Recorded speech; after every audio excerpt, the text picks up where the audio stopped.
خان صاحب کے پیغام کا.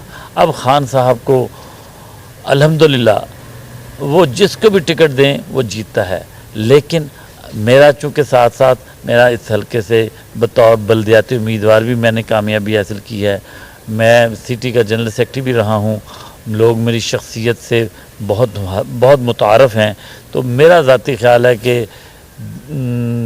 راج ریاض کا الیکشن 11-12 بجے تک ختم ہو جائے گا اگر ہمیں موقع ملتا ہے الیکشن لڑنے کا. ٹھیک ہو گیا. تو ڈاکٹر صاحب اگر فیصل آباد میں دیکھا جائے تو فیصل آباد میں جو ضمنی الیکشن ہونے جا رہے ہیں اور جو عابد شیر علی ہے اس کے مقابلہ میں بذات خود جو ہے عمران خان صاحب جو ہیں وہ الیکشن لڑ رہے ہیں، اس کو آپ کس نظر سے دیکھتے ہیں؟ دیکھیں یہ بیسیکلی بنیادی طور پہ بدنیتی پہ مشتمل فیصلہ تھا یہ امپورٹڈ حکومت کا. جی ان کے دیکھیں ہم نے تمام 131 نشستوں سے استعفے دیے اور انہوں نے 3 ماہ کے بعد 11 سیٹوں کے استعفے منظور کر لیے. اور ان کے خیال میں یہ تھا کہ ہم پی ٹی آئی کی قیادت کو ایک لال بتی کے پیچھے لگا دیتے ہیں. وہ پہلے یہ 10 الیکشن لڑیں گے، اب اس کے رزلٹ آنے کے بعد پھر ہم اگلے 10 حلقوں سے ان کو الیکشن کا اناؤنس کر دیں گے. تو خان صاحب نے ایک خوبصورت اسٹروک کھیلتے ہوئے چھکا مارا اور انہوں نے اعلان کر دیا کہ میں خود تمام حلقوں سے الیکشن لڑوں گا. تو کیسا مقابلہ دیکھتے ہیں کہ کیا سیٹ نکال پائیں گے کہ نہیں؟ دیکھیں یہ تو سورج کو چراغ دکھانے والی بات ہے. عابد شیر علی تو میرا خیال ہے فرق حبیب سے بھی نہیں جیت سکتا. حالانکہ فرق حبیب کی تھوڑی سی پوزیشن یہ مصروفیت اس کی اسلام آباد میں بہت زیادہ رہی ہے، چونکہ اس کے پاس اطلاعات و نشریات کی منسٹری تھی، ہی واز اسٹیٹ منسٹر. تو اس وجہ سے وہ حلقے کو نسبتاً کم ٹائم دے سکا ہے. لیکن اس کے باوجود میں چیلنج سے کہتا ہوں کہ یہ تو عابد شیر علی جو پورے 4 سال حلقے سے غائب رہا ہے یہ تو فرق حبیب سے بہت بری طرح ہار جائے گا. تو خان صاحب کا تو مقابلہ بنتا ہی نہیں ہے. اچھا if you don't mind سر کہ ایک سوال جو بہت ہی سخت ہوگا آپ کے لیے کہ فیصل آباد میں جس طرح جو ہے دوسرے پی ٹی آئی سیاستدان جو ہے فرق حبیب صاحب اور دوسرے جو پی ٹی آئی کارکن ہیں ان کو جس طرح پذیرائی ملی اس طرح آپ کو نہیں دیکھا گیا کہ آپ کو پی ٹی آئی کی طرف سے پذیرائی کیوں نہیں ملی؟ اس کو آپ کس پوائنٹ آف ویو سے لیتے ہیں؟ دیکھیں میں آپ کو ایک بات کریے اس بارے میں وضاحت کر دوں. میں سب سے پہلے جب میں ہماری حکومت گورنمنٹ وفاق میں بنی تو پارٹی کی طرف سے مجھے سب سے پہلے یہ آفر ہوئی کہ ڈاکٹر صاحب آپ فیسکو کی چیئرمین شپ لے لیں، ایف ڈی اے کی چیئرمین شپ لے لیں. میں نے اس وقت بھی ریفیوز کر دیا تھا اور آج بھی میں یہ ریفیوز کروں گا. یہ پذیرائی نہیں ہے. دیکھیں things should be very clear. میں ایک ڈیموکریٹڈ مائنڈیڈ ہوں. میں اپنے حلقے سے الیکشن نہیں جیت سکا، مجھے کوئی حق نہیں پہنچتا کہ میں کسی ادارے کی چیئرمین ہی لوں، اس لیے کہ میں جب اپنے حلقے سے منتخب ہو جاؤں گا پھر میرا حق بنے گا. مجھے دیانتداری سے میں بتا رہا ہوں اور یہ پوری ہماری پارٹی کی تنظیم کو پتہ ہے کہ مجھے انہوں نے فیسکو کی بھی اور ایف ڈی اے کی بھی دونوں کی ذمہ داری کی آفر کی تھی. میں نے اس وقت بھی معذرت کی، آج بھی میں معذرت کروں گا. جب مجھے حلقے سے منتخب بھی نہیں میں ہو سکا تو یہ میرا رائٹ نہیں بنتا کہ میں اس قسم کا کوئی عہدہ لوں.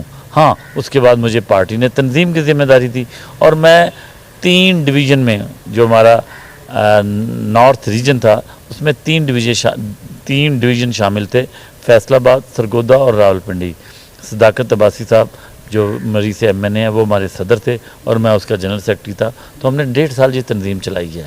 تو میں خود انٹرسٹڈ نہیں ہوں کسی بھی گورنمنٹ کے ادارے میں ذمہ داری لینے کا.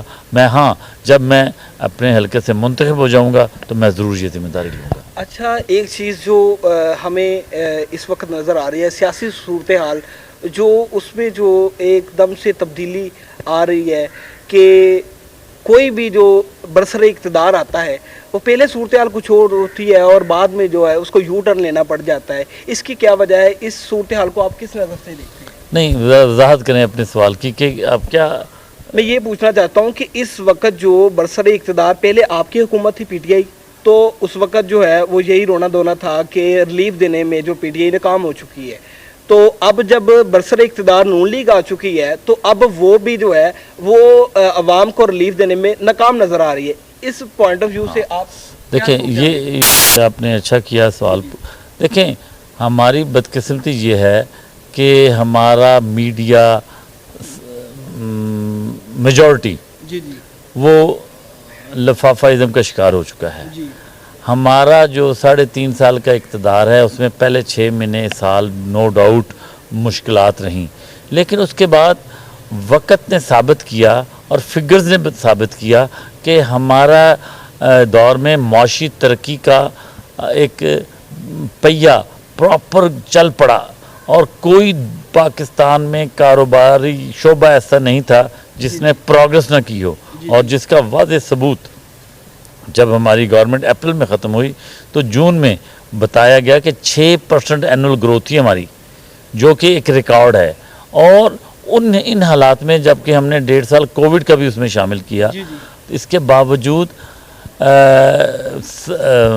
ہماری ایکسپورٹ بہت زیادہ بہتر ہوئی، ہمارا فارن ریزروز بہت بہتر ہوئے، ہماری اینول گروتھ 6% تک گئی اور بے روزگاری کم ہوئی. لیکن ہماری جو کامیابیاں تھیں خاص طور پہ معاشی حوالے سے ان کو میڈیا پہ پراپر پذیرائی نہیں مل سکی. لیکن اس کا فائدہ جس کی وجہ سے یہ لوگوں نے کہ یہ ہمیں ایک پروپیگنڈا کیا گیا کہ ہم ڈیلیور نہیں کر پائے.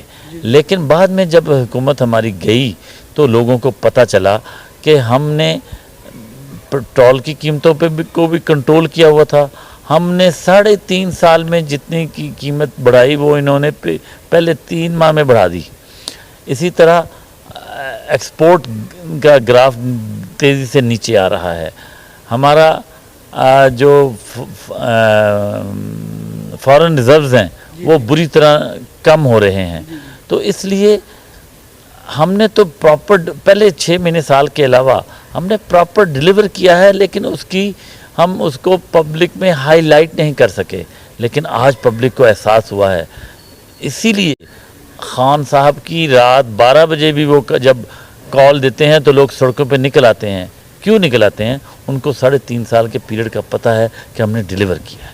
جی تو آخر میں آپ سے جاتے جاتے ایک سوال پوچھیں گے کہ اگر آپ اپنے اس حلقہ NA 110 سے اگر PTI کی جانب سے آپ کو ٹکٹ ملتا ہے اور آپ اس پہ الیکشن لڑتے ہوئے جیت جاتے ہیں تو آپ اپنے حلقے کے لیے کیا کیا خدمات سر انجام دیں؟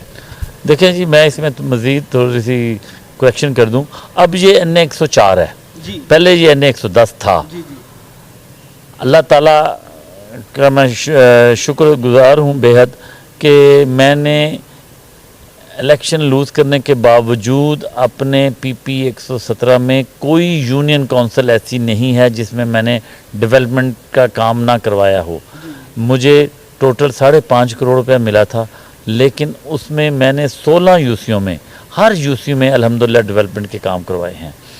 اگر اللہ تعالیٰ کے فضل و کرم سے مجھے موقع ملتا ہے بطور MNA اپنے حلقے میں ڈیلیور کرنے کا تو میں انشاءاللہ پوری کوشش کروں گا کہ اس میں خاص طور پہ جو ہمارے 3, 4, 5 یونین کونسل ایسی ہیں جو بری طرح پسماندہ ہیں، جن میں سیوریج کا نظام نہیں ہے، پینے کے پانی کا بندوبست نہیں ہے.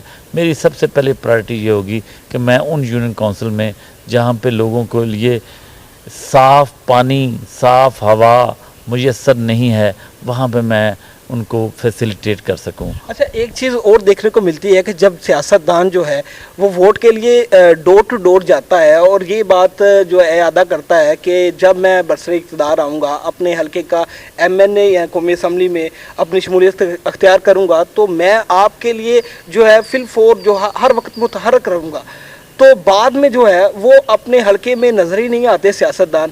اس والا سے آپ کیا کہیں گے؟ دیکھیں جی میں آپ کو پہلے بتایا 2015 میں اللہ تعالیٰ کے فضل و کرم سے میں اس حلقے سے چیئرمین منتخب ہوا اور اس یونین کونسل میں نے 2015 میں 225 ووٹوں سے جیتا تھا. اسی یونین کونسل میں نے 3 سال ڈیلیور کیا اور بعد 2018 کے الیکشن میں اس یونین کونسل سے